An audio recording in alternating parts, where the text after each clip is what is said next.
Revelation chapter 15, verses 1 and 2.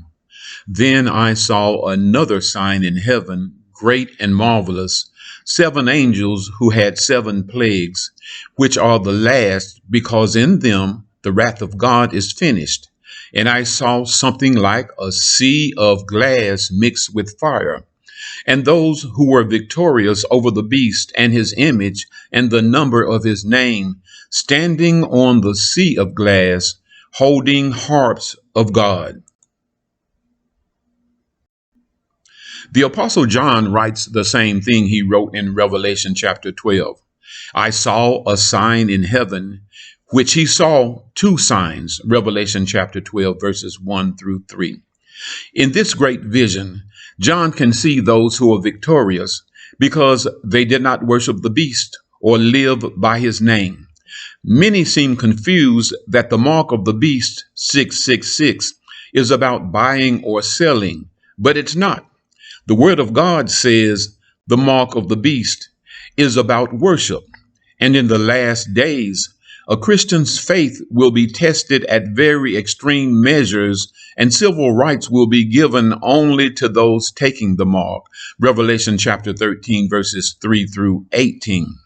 Oddly, John can see the victorious standing on a sea of glass mixed with fire.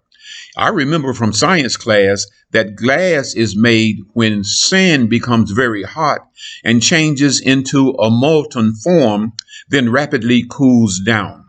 The natural glass happens near volcanoes when the hot magma flows over sand, and very rapidly the sand goes from normal to extremely hot.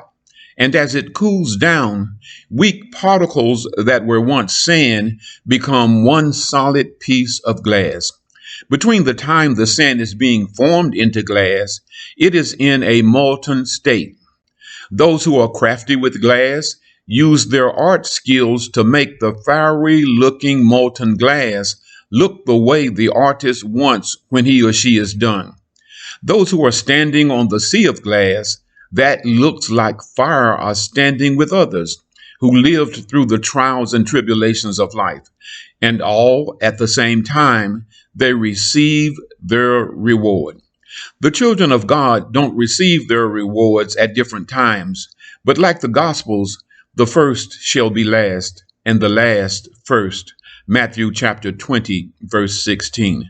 The Apostle Paul, those who serve the Lord in the race of life, just like those who serve the beast.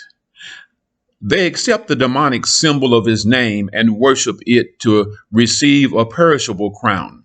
It helps them buy and sell and have earthly civil rights and liberties.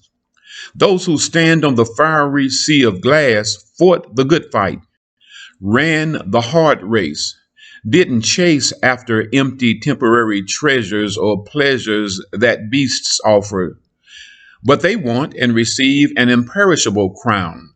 1 Corinthians chapter 9, verses 24 through 27.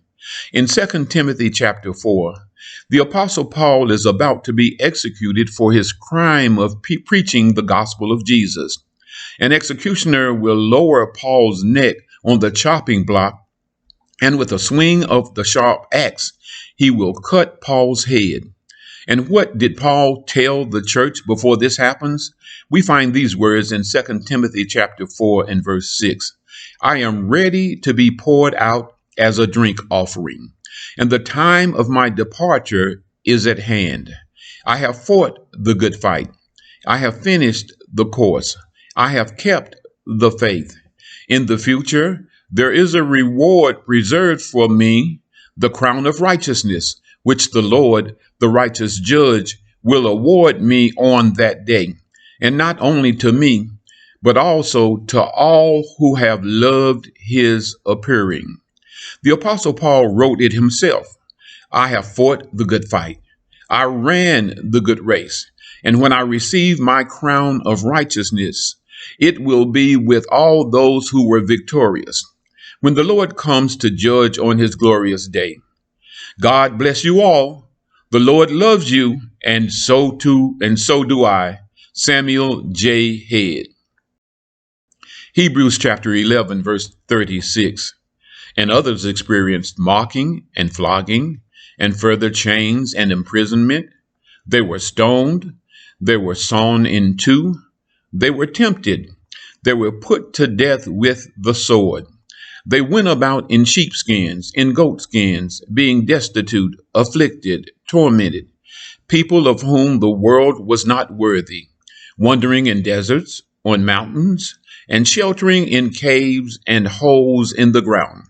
In all these, having gained approval through their faith, did not receive what was promised, because God had provided something better for us, so that apart from us, they would not be made perfect.